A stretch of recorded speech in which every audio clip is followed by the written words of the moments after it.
Hello friends, this is doctor Kunal Banka and welcome to Wise Molars. हमारा आज का topic है टेक्नोलॉजी एंड डेंटिस्ट्री। हर रोज डेंटिस्ट्री में नई टेक्निक्स आ रही हैं। कभी इंट्राओरल स्कैनर आता है, पहले एक्सरेज हुआ करते थे फिल्म वाले, अब उसके बाद आरवीजी आया, उसके बाद ओपीजीज आए, उसके बाद सीबीसीटी आया, अभी इंट्राओरल स्कैनर आ गया, उसके बाद फोटोग्रामेट्री आ रहा है एंड व्हाट नॉट। कितनी सारी चीज़ें आ रही हैं, बट हमको इस टेक्नोलॉजी को अब्जॉर्ब करना चाहिए या नहीं? Because first of all technology महंगी होती है, दूसरा आपको उसका आरओआई देखना है। फॉर एग्जाम्पल, अगर आप एक ओपीजी में 10 लाख रुपए इन्वेस्ट कर रहे हैं, आपको देखना होगा कि क्या आपकी प्रैक्टिस में इतने पेशेंट हैं कि आप अपने खुद के पेशेंट से उसको रिकवर कर सकें, या वो ओपीजी विदाउट आरओआई दिए हुए आपकी प्रैक्टिस को बढ़ा सकता है। अगर फॉर एग्जाम्पल आप पेशेंट्स का ओपीजी कर रहे हैं फ्री ऑफ कॉस्ट और उससे अगर आपको एक्स्ट्रा ट्रीटमेंट मिलता है, then that is again ROI from the OPG, right? अगर आप इंट्राओरल स्कैनर नहीं है आपके पास, अभी भी एल्जीनेट यूज कर रहे हैं, क्या होता है? आपको लग रहा है कि भाई हम तो नॉर्मली यूज कर रहे हैं, एल्जीनेट सब जगह यूज होता है, बट पेशेंट गूगल देखता है, पेशेंट यूट्यूब देखता है, पेशेंट को सब पता होता है। पेशेंट अगर कभी किसी ऐसे डॉक्टर के पास चला गया जिसके पास इंट्राओरल स्कैनर है और किसी कारण से वो लौट करके वापस आपके पास आ गया और आपने एल्जीनेट इंप्रेशन लिया, पेशेंट आपसे डेफिनेटली पूछेगा कि डॉक्टर आप स्कैन नहीं करते क्या? वो आपको बैकवर्ड समझेगा। तो technology is a necessary evil क्यों? क्योंकि टेक्नोलॉजी इज एक्सपेंसिव।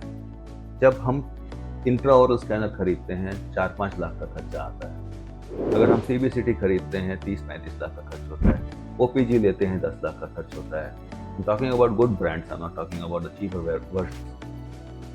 ये चीज़ें ऐसी हैं जैसे कि आज से 10 साल पहले, 15 साल पहले आरवीजी एक बहुत बड़ी चीज़ मानी जाती थी। उस समय 1.5-2 लाख का आता था। अब आरवीजी 55,000 में अवेलेबल है और हर क्लिनिक में है। वैसे ही मार्क माई वर्ड्स, आने वाले 3 साल में सीबीसीटी हर क्लिनिक में होगा। आप चाहें या ना चाहें, सीबीसीटी और इंट्राओरल स्कैनर कंपल्सरी हो जाएंगे एक डेंटल प्रैक्टिस को सेटअप करने के लिए। अगर ऐसा होता है और अगर आपके पास ये इक्विपमेंट्स नहीं है तो आपकी प्रैक्टिस कहाँ रह जाएगी? अगर आपको प्रैक्टिस को ग्रो करना है तो टेक्नोलॉजी को एम्ब्रेस करना बहुत ज़रूरी है, क्योंकि टेक्नोलॉजी से आपका काम फास्ट होता है, एक्यूरेट होता है और काम की क्वालिटी बहुत ज़्यादा बढ़ जाती है। टेक्नोलॉजी कभी भी आपको नुकसान नहीं करेगा, केवल एक ही नुकसान है कि दैट इज एक्सपेंसिव, आपको ईएमआई लगाना पड़ता है, लेकिन वो EMI is worth it because that machine page for itself. अगर आपने सीबीसीटी लगाया, आपके पास पेशेंट फ्लो है, अच्छा दिन के 1-2 सीबीसीटी भी आप अपने पेशेंट से कर ले रहे हैं, आपका आरओआई निकल जाएगा। आपने इंट्राओरल स्कैनर लगाया, आप पेशेंट का स्कैन कंसल्टेशन कर रहे हैं, पेशेंट को स्क्रीन पर दिखा रहे हैं कि भाई आपके मुंह में ये प्रॉब्लम है। अगर पेशेंट आपके पास एक स्केलिंग के लिए आया था, आपने उसको 2 फिलिंग्स भी दिखा दी कि आपके दांत में कैविटी है, वो डेफिनेटली करवाएगा, क्योंकि जो दिखता है पेशेंट वही एक्सेप्ट करता है। अगर आप पेशेंट को दिखाएंगे, पेशेंट को समझाएंगे, तो आपकी मेहनत आधी से भी कम हो जाएगी, आपका रेवेन्यू डबल से भी ज़्यादा हो जाएगा। टेक्नोलॉजी हमेशा आपके रेवेन्यू को बढ़ाता है। Technology and knowledge, upgrade your skills every day, learn something new every day.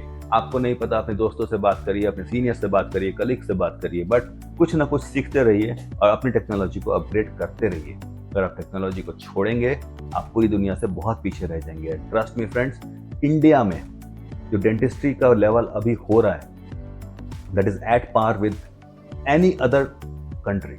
In fact हमारे डेंटिस्ट वर्ल्ड के बाकी डेंटिस्ट से कई मामलों में बहुत अच्छे और ऊपर हैं। हमारे स्किल्स कहीं ज़्यादा हैं, क्योंकि हमारे इंडियंस का जो बायोटाइप है वो बहुत थिन है और इसमें हम लोग इम्प्लांट्स के ऊपर इतने बढ़िया रिजल्ट्स ला रहे हैं। यूरोपियंस का तो बायोटाइप बहुत थिक होता है, so it's very easy for them, not easy but then it's coming much more easier than us for them to get those results.